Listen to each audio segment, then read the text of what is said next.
la venganza en la guerra es normal, pero hay de venganzas a venganzas, porque, o sea, una cosa es hacer un ataque similar y otra cosa es hacer un ataque atómico, porque lo de Pearl Harbor fue un ataque militar, no atómico. Entonces, cuando Estados Unidos hace esas dos bombas, prácticamente sentencia el inicio de la Guerra Fría y el nacimiento de la ONU. ¿Para qué se crea la ONU? Para evitar que un país le tire bombas atómicas a otro, porque eso es algo que viola cualquier posibilidad, entre comillas, de dignidad. Eso inventa también el derecho internacional humanitario. O sea, una cosa son los derechos humanos y otra cosa es el derecho internacional humanitario, en donde ya está prohibido un ataque nuclear o atómico. Y por eso, después de esta comparación entre Stalingrado e Hiroshima y Nagasaki, también quiero que hablemos de esas percepciones tanto occidentales como soviéticas de la memoria de la guerra, porque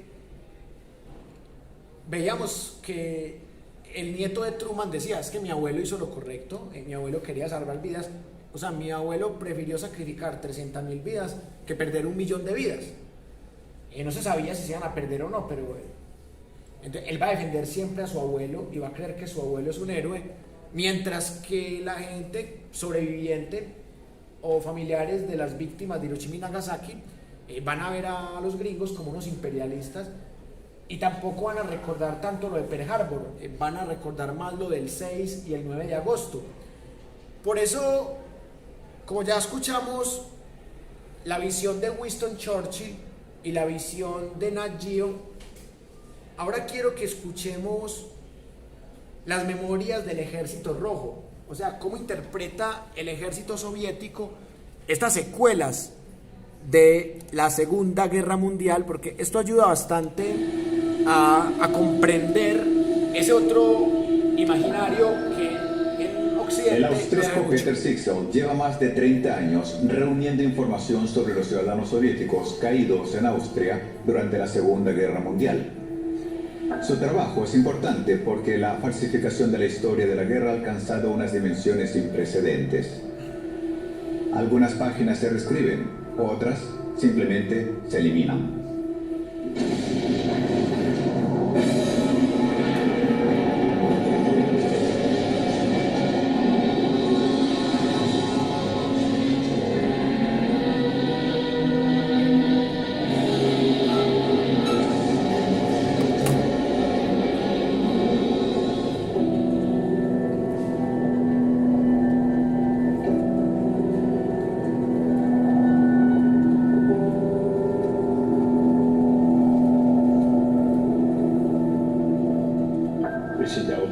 Todos somos humanos, tanto los soldados caídos en el campo de batalla como aquellos que murieron siendo prisioneros también tenían madres y familias. Independientemente de la nacionalidad o la religión, el dolor de una madre siempre es el mismo. Su casa, cerca de la ciudad de Graz, se ha convertido en un verdadero laboratorio para el procesamiento de los documentos. Gracias a esta base de datos única, cientos de rusos tuvieron la posibilidad de encontrar los lugares de sepultura de sus padres, abuelos y bisabuelos. La obra maestra de Peter es este libro que contiene datos sobre 60.000 ciudadanos soviéticos enterrados en Austria. Ruso. Soldado desconocido del Ejército Rojo. Aquí dice dónde falleció y aquí dónde fue exhumado. Y aquí algunos datos iniciales. Ahora tenemos que seguir buscando en las listas de los fallecidos para determinar su nombre. Buscar lugares de sepultura es complicado. Para determinar el lugar exacto, hay que comparar mapas de las líneas de frente, informes y planos de enterramientos. A veces hay que rastrear varias hectáreas de terreno. Es aún más difícil buscar los nombres de los soldados desconocidos. Mantengo contacto con 50 o 60 familias de la antigua Unión Soviética. Siempre les hace muy felices saber el lugar exacto donde están enterrados sus familiares. Saben que sus almas por fin descansan en paz.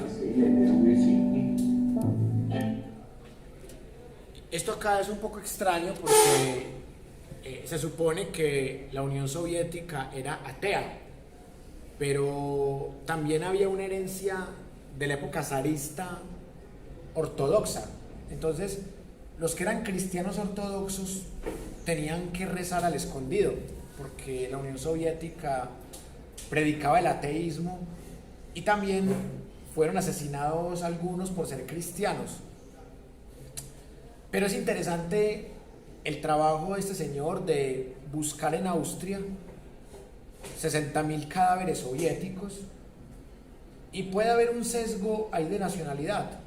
Sin embargo, eso hace que haya más posibilidades de una memoria histórica, de que las víctimas puedan encontrar los cuerpos de sus seres queridos y darles una, entre comillas, cristiana sepultura, porque al fin y al cabo pues la Unión Soviética se cayó en 1991, así que ya volvió a reinar el cristianismo ortodoxo en Rusia.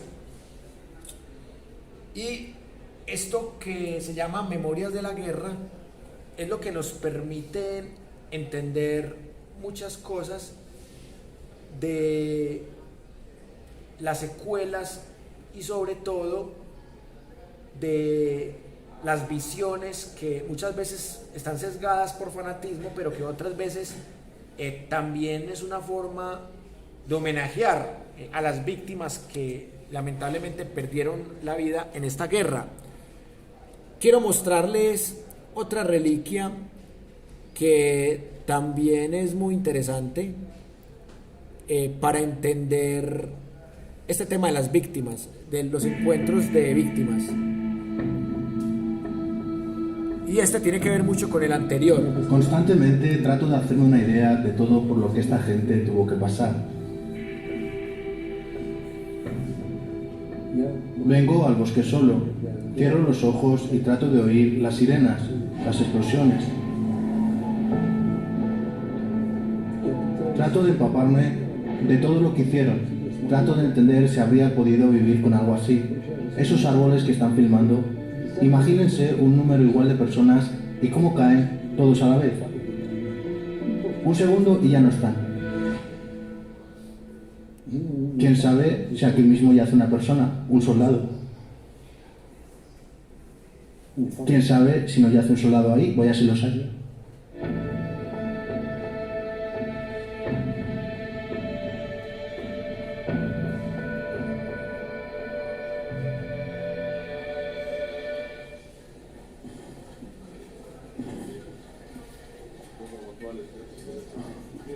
Hay fragmentos de cráneo en este montículo. Y aquí un brazo. Bien, agarren unas varillas y pónganse a ello. La Segunda Guerra Mundial acabó hace 75 años, pero miles de personas desaparecieron en bosques, mares y pantanos. Sus familias nunca supieron qué fue de ellos. Muchas siguen esperando que sus seres queridos regresen. Un pequeño y voluntarioso grupo de personas sigue llevando de vuelta a casa a esos soldados. La primera vez que vine fue en el 2010. Aquí los combates fueron muy cruentos. Las colinas se tomaban y perdían. La lucha era tan intensa que ni los nuestros ni los alemanes tenían tiempo de enterrar a sus soldados o sacarlos del campo de la batalla. Esta es la quinta vez que trabajamos en la zona y la quinta que recuperamos restos. Aquí está la segunda suela. ¿Y por qué no cavan? Artur Olkowski lleva más de 30 años buscando a soldados desaparecidos. Al principio solo, pero luego empezó a implicar a estudiantes de colegio. Ahora su organización es una de las mayores de Rusia. El primer día de mi primera expedición, creía que todo lo más encontraríamos una vaina de bala, y eso con suerte. Pero encontramos los restos enteros de un soldado, con sus objetos personales. Me impresionó muchísimo. Poco me faltó para echarme a llorar. Este documental es muy interesante porque aquí no solamente muestran a gente de Rusia, sino que también muestran a gente de Alemania, tanto gente de un lado como del otro, buscando cadáveres que fueron víctimas en estas batallas como la de Stalingrado, como la de Kursk. Y también quiero mostrarles otro testimonio muy interesante que nos ayuda a entender este contexto de una manera un poco más profunda, y tiene que ver con aquellas personas que fueron víctimas de los nazis siendo judíos. Escuchemos este testimonio. Si cada uno de nosotros pudiera conocer la historia de su propia familia, jamás se correría el riesgo de que nuestras historias fueran reescritas o tergiversadas.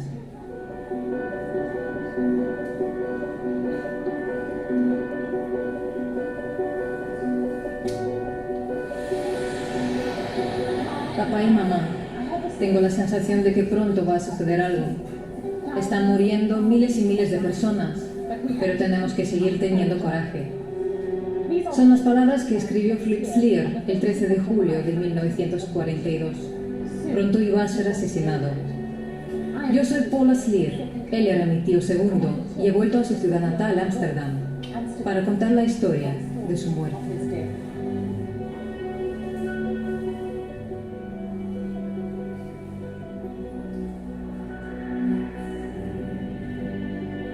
Una casa en la calle de Rolikstraat, en Ámsterdam, que fue en su momento el apartamento de los padres de Flip, estaba siendo restaurada. Durante la demolición del techo del baño y del apartamento entero, una caja de cartas cayó al piso. Y allí estaban las cartas escritas por Philip Slier. Fue gaseado en el campo de exterminio de Sobibor, en Polonia, pero yo no sabía mucho más de él. Hola, señor Toki. Sí, Hola. Como historiador, León Toki pudo mostrarme un escenario más amplio, el contexto. ¿Dónde estamos? estamos en Brolikstraat, que era una calle completamente judía. Aproximadamente 3 de cada 4 familias acá eran judías. Hola, ¿qué tal? Soy Paula. Manus, Manos es la persona que encontró las cartas y de no ser por él, por favor, tradúzcaselo. De no ser por él, jamás habríamos conocido la historia de lo que le pasó a Flip. Al conocer a Manos, veo que es un ser humano muy humilde. Una persona muy modesta que descubrió las cartas y enseguida comprendió, tal vez por instinto, que serían importantes para alguien. Así que para mí, Manos es justo la primera pieza de rompecabezas. Las cartas estaban escondidas allí, en la planta de arriba, entre las tablas del entarimado de madera. Al ponerme a leerlas, me di cuenta de que era la correspondencia entre un hijo y sus padres. El hijo escribía a su padre y a su madre desde un campo de trabajo nazi. Es también muy interesante este tema de, a través de las cartas, reconstruir el pasado. Y acá Paula Slier pudo conocer la historia de sus ancestros gracias a esas cartas que los nazis no alcanzaron a quemar, y siendo ella judía pudo hacer esa reivindicación de la memoria. Y acá también quiero mostrarles algo que tiene que ver con otra guerra interna muy interesante para analizar: la famosa batalla de los tanques, que también fue definitiva en este contexto de la Segunda Guerra Mundial. Miren este testimonio de la batalla de los tanques, a ver qué tal les parece.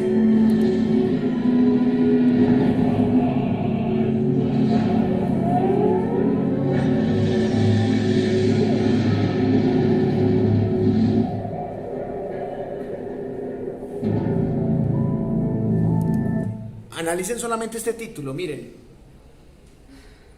que de entrada es bastante persuasivo. Dice: la victoria que salvó al mundo. Esto nunca lo diría un documental gringo, ni un documental francés o británico. Esto solamente lo podría decir un documental ruso soviético. Esta fue la batalla en donde los nazis perdieron la guerra, porque ya empezaron a huir. hasta que en Berlín nos terminaron de rematar. Pero en esta batalla es donde pierden la guerra con los soviéticos. Entonces aquí es en donde ya se construye ese relato patriótico, es que los soviéticos salvamos a los nazis, salvamos al mundo de los nazis, porque los nazis iban a acabar con todo el mundo, porque se creían superiores y creían que solamente ellos tenían derecho a vivir. Entonces, pongámosle cuidado a estos últimos testimonios. El T-90 es un tanque moderno. Sus capacidades técnicas y de combate le convierten en uno de los mejores del mundo. Hay un solo lugar en Rusia donde se produce este tipo de tanque, una fábrica ubicada en un área restringida de la ciudad de Nizhny Tagil, en los Urales. Cada año los tanques se examinan en un campo de pruebas especial. El T-90 está diseñado a partir del T-34, el legendario tanque de la Segunda Guerra Mundial. Uno de los últimos tanques operativos de este tipo todavía está oficialmente al servicio de guardias de fábricas. Además, realiza servicios ceremoniales en las calles de la ciudad durante las celebraciones que conmemoran la victoria sobre la Alemania fascista. Fue precisamente el tanque T-34 el que representó un papel fundamental en la batalla de Kursk, la batalla de tanques más grande de la Segunda Guerra Mundial.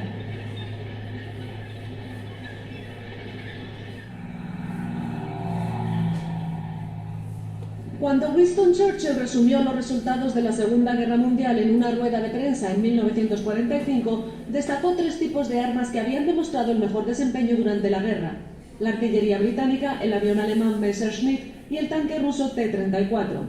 Dijo que entendía cómo habían hecho las 2 primeras armas, pero que no podía comprender cómo el T-34 había llegado a existir. Los jefes alemanes fracasaron en prever la apariencia del tanque T-34. Eso fue un error evidente de la inteligencia alemana. Por supuesto, habría que considerar que era extremadamente difícil organizar espionaje contra la Unión Soviética, ya que era un estado cerrado. Por otra parte, los alemanes fracasaron por su orgullo y vanidad. Tras rápidas victorias en Europa, ellos confiaban tanto en sus propias fuerzas que ni siquiera pudieron imaginar que una máquina de guerra como el T-34 iría a aparecer en la Unión Soviética. El T-34. Aquí está un argumento que refuerza lo que ahorita comentaba el compañero, de cómo las fuentes occidentales hablan mucho de temas como el frío, como el hambre. Y esta fuente soviética habla de lo que decía alguien que citábamos ahorita en la fuente occidental, Winston Churchill, que él admiraba mucho los tanques soviéticos y eran tanques que Hitler de pronto no consideró. Y estoy totalmente de acuerdo con este argumento. Los nazis perdieron por arrogancia. La arrogancia es cuando yo me creo superior sin merecerlo, o cuando yo me creo más de lo que soy, o cuando yo sobrevaloro mis capacidades.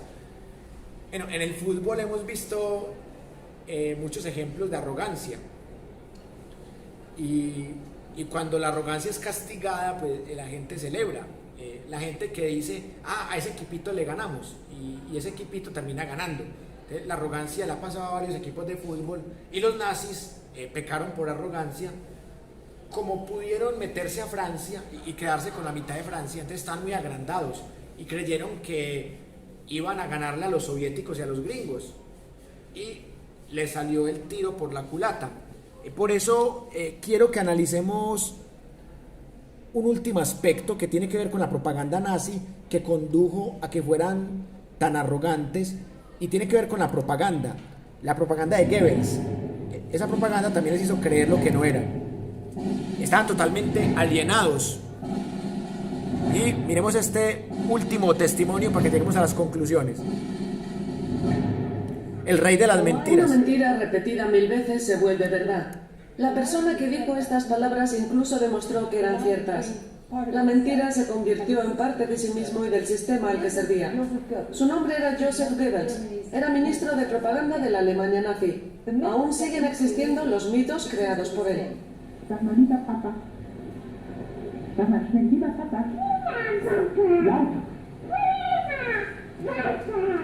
Estos son los hijos de Joseph Goebbels. Unos años después de tomar estas imágenes, el principal ideólogo del Tercer Reich decidió sacrificar sus vidas, tras darse cuenta de que había perdido todas sus guerras mediáticas.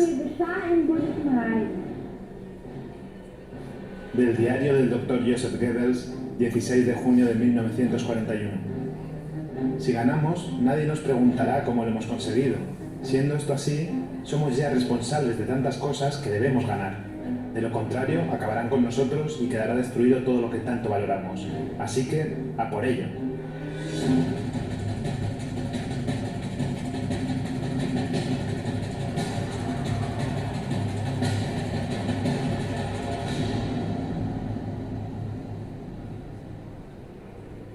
El 22 de junio de 1941, la Alemania nazi atacó la URSS sin previa declaración de guerra. Los bombardeos y el fuego de artillería trajeron consigo el terror y la incertidumbre sobre lo que vendría después. Las tropas alemanas lanzaron 22 millones de folletos propagandísticos sobre las posiciones del Ejército Rojo. La gran mentira había empezado.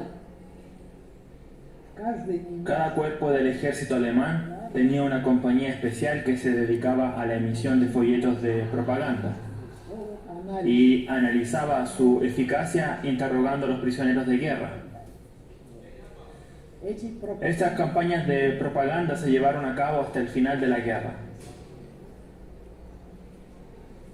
Presentaron la mentira de una manera exquisita. Les propusieron a los soldados del Ejército Rojo que eligieran entre morir a manos del indestructible ejército alemán o rendirse, regresar con sus familias y tener una vida feliz. Uno de sus objetivos era poner a los soldados del Ejército Rojo en contra de sus superiores. Esta era una de las estrategias de la propaganda alemana. Les decían a los soldados que sus superiores no les permitirían entregarse a los alemanes y de esta manera salvar la vida. En consecuencia les pedían que tomaran la iniciativa y mataran o expulsaran a esos funcionarios. Eso ya dependía del contenido de cada hoja de propaganda, para posteriormente rendirse a los alemanes. De una circular del jefe del Estado Mayor de la Wehrmacht, mariscal de campo de Alemania, general Wilhelm Keitel. Los comisarios políticos se distinguen de los demás por llevar en la manga una estrella roja con la hoz y el martillo. Deben ser separados de los otros prisioneros para evitar que puedan influir en los demás soldados. Tras separarlos de los demás, deben ser liquidados. La propaganda nazi fue efectiva para manipular millones de personas, pero no fue efectiva para ganar la guerra, porque las guerras se ganan es con estrategia, y Hitler no fue estratégico. Se ganó muchos enemigos, sobrevaloró sus capacidades, subestimó las capacidades de los enemigos, permitió que sus enemigos se le unieran. Y otra cuestión muy importante,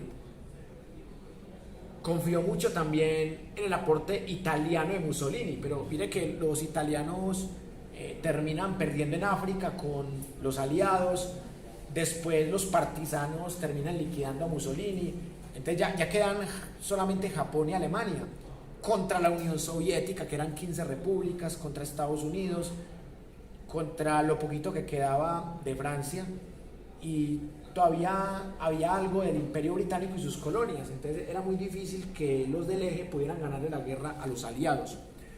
Bueno, hemos llegado al momento de las conclusiones de toda la clase de hoy, y yo tengo solamente 3 para compartir con ustedes. La primera, definitivamente la Segunda Guerra Mundial tiene hechos indiscutibles, que hubo muertos civiles, que el 66% fueron de esta condición, o sea que de 100, 66 eran civiles, que hubo batallas muy sangrientas como en Stalingrado, pero que hubo actos de terrorismo de Estado como Hiroshima y Nagasaki. También que los rusos hablan poco de Stalin, de la dictadura de Stalin, y los occidentales hablan poco de que Reino Unido, Francia y Estados Unidos son imperios. Y la última conclusión, que de nada sirvió que murieran 20 millones en la primera, 60, 70 millones en la segunda, porque luego llegó la Guerra Fría, con la guerra de Corea, la guerra de Vietnam, después la guerra en Afganistán, las guerras de Israel, las guerras entre Irak e Irán, las guerras del Golfo Pérsico, las guerras de los Balcanes, las invasiones de Estados Unidos a Irak, a Afganistán a Libia, las invasiones de Rusia a Crimea, y lo que está pasando en el Donbass, que ahí están metidos otra vez los dos imperios. Estados Unidos defendiendo a Ucrania y manipulando a Ucrania, y Rusia defendiendo a los rusoparlantes en el Donbass. Entonces la Guerra Fría se renovó en formato de 2021. Y esto demuestra que la llamada muerte de la modernidad y nacimiento de la posmodernidad es algo sensato, porque somos más una masa emocional que se deja manipular de propaganda como la goebbeliana, de propaganda como la soviética, de propaganda como la gringa, la eurocéntrica, propagandas que nos manipulan con conceptos, con falacias, con sesgos cognitivos que lamentablemente mucha gente se los cree. Todavía hay gente que cree que hay buenos y malos en la guerra. En la guerra los únicos buenos son las víctimas civiles y de pronto los rasos que fueron obligados a ir a la guerra. De resto, los maquiavélicos de la guerra nunca van a ser defendibles, porque siempre van a ser personas que se aprovechan de países más débiles o de personas más vulnerables para hacerlas matar por cualquier fanatismo. Y esperemos que en el siglo XXI se reduzcan estas nuevas formas de guerra, que ya son guerras tecnológicas, y con el poder nuclear que hay en este momento, cualquier tercera guerra mundial perfectamente podría ser el fin de la especie humana y de otras especies. Por eso esperemos que no sea así y que el conflicto en Ucrania, en el Donbass, se termine de una vez por todas, porque pareciera que esto no dejó nada de enseñanzas. Pero acá seguiremos debatiendo las consecuencias de la Segunda Guerra Mundial el próximo lunes.